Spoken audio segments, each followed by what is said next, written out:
16 साल बाद तलाक। मेरा नाम रश्मि है। मेरी शादी एक बहुत अच्छे घर में हुई थी। मेरे पति तो लाखों में एक थे। मैं अपने आप को बहुत भाग्यशाली मानती थी कि मुझे ऐसा पति मिला है। मुझे बहुत प्यार करते थे। हमारे एक लड़का और एक लड़की है।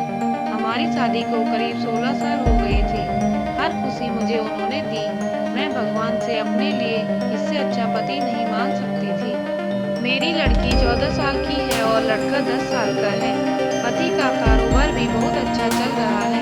हमारी कपड़े की दुकान है जिससे अच्छी खासी कमाई हो जाती है। मुझे जीवन से कोई शिकायत नहीं थी। लेकिन फिर उसके बाद वो हुआ जो मैंने सपने में भी नहीं सोचा था।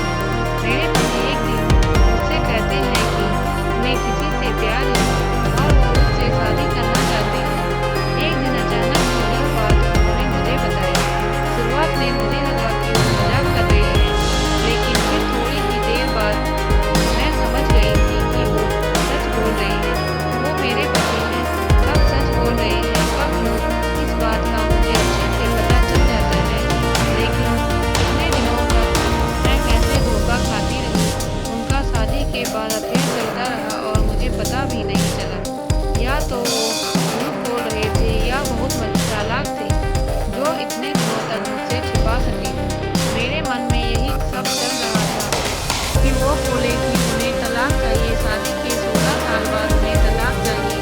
मैंने कहा कि आप पागल हो गए हो क्या? क्या बोल रहे हैं? कैसा अफेयर? आप झूठ बोल रहे हैं। वो बोले कि नहीं, मैंने कल उसे बुलाया है, कुछ नहीं मिला। मैं चाहता हूँ कि हम जिस तरह से रह रहे हैं उस तरह से अलग भी हो जाए। मुझे कोई तमाशा नहीं चाहिए। तुम्हारी और बच्चों की भी जिम्मेदारी मैं ले लूँगी। तुम उसकी चिंता मत करो। अब मेरा दिल बेचैन होने लगा था। मैं सोच रही थी कि यह सब तो यूँ बोल रहे हैं झूठ, लेकिन मन में शंका और डर आ गया था कि कहीं यह सब सच न हो। उस रात मुझे अच्छे से नींद नहीं आया। सुबह होते ही मेरी नैनी फोन करती थी। फोन पर बात कर रहे थे, पूछ रहे थे कब आओगी। मैं तब सोच रही थी कि ये सब मजाक हो। कुछ देर बाद दरवाजे पर बेल बजी। वो दौड़ कर दरवाजे पर गए और सच में एक लड़की दरवाजे पर खड़ी थी। वो अंदर आई। लड़की को मैंने पहले नहीं देखा था, लेकिन वो सुंदर थी। उसकी उम्र 26 साल की थी। मुझे इस बात का यकीन नहीं हुआ। मेरे पति ने उसे मुझसे मिलाया और कहा कि यह दिव्या है। मैं अपने काम के सिलसिले में जब बाहर गया था तब मेरी मुलाकात इससे हुई और फिर हमें पता ही नहीं चला कि हम कब एक दूसरे से प्यार करने लगे। उसे देखकर मैं अपने कमरे में चली गई। 16 साल का विश्वास और प्यार इस तरह से टूटेगा मुझे पता नहीं था। मैं शायद उम्र के साथ उनका मेरे पर आकर्षण कम हो गया था। वो कुछ घंटों के बाद कमरे में आए और बोले कि मैं दोहरा देता हूँ, हम अच्छी तरह से अलग होते हैं। किसी तरह का नाटक मैं नहीं करता। उनके ऐसा कहने पर मैंने कहा कि यह सब आपको नाटक लगता है। क्या हो गया है आपको?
आपको उठाकर पटक देती है, इसका आप अंदाजा भी नहीं लगा सकते।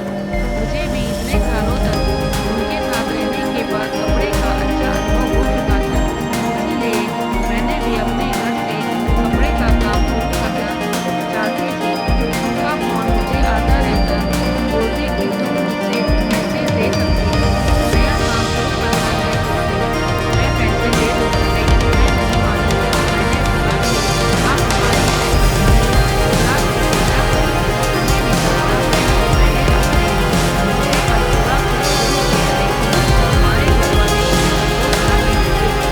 मैं गिर गई, उनका फ़ोन आना बंद हो गया। मैंने इस बात पर जवाब नहीं दिया।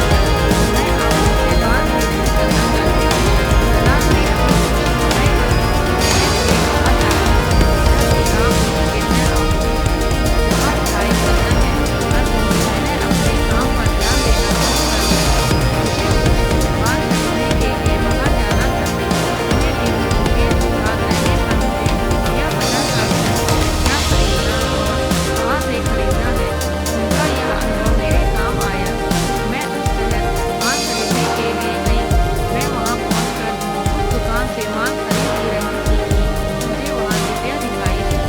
वो वहाँ किसी और के साथ थी, हाथ पकड़े हुए। मुझे देख के साफ पता चल रहा था कि अब वो इस लड़के के साथ है। मन ही मन मुझे खुशी हुई थी। अब तो मेरे पति ने धोखा खाया। उन्होंने इस लड़की के लिए नहीं छोड़ा था, जो कि अब किसी और के साथ है। फिर मैंने मन में सोचा कि अब किसी और को मैं धोखा नहीं खाने दूँगी। इसीलिए मैंने उसका पीछा किया। वो एक ओपन रेस्टोरेंट में गई। मैं जाकर उन दोनों के सामने बैठ गई। मुझे देखकर उसके होश उड़ गए। वो उठकर जाना चाहती थी, लेकिन मैंने उसका हाथ पकड़ा। मैंने उस लड़की का सच लड़के को बताना शुरू किया। मैंने सोचा था कि मैं उसे सच बताकर उसकी आँखें खोल दूँगी, लेकिन कुछ और ही हुआ। उसने जो मुझे बताया, उससे मेरे पैरों तले ज़मीन निकल गई। मैं वहाँ से भागते हुए कैसे भी अपने पति के पास जाना चाहती थी। मैं उनके घर गई। वहाँ नौकर ने मुझे बताया कि वो अभी एक अस्पताल में हैं। अस्पताल उनके घर से ज़्यादा दूर नहीं था, बड़ा अस्पताल था। मैं वहाँ गई। रिसेप्शन पर उनका नाम बताकर मुझे उनके कमरे का नंबर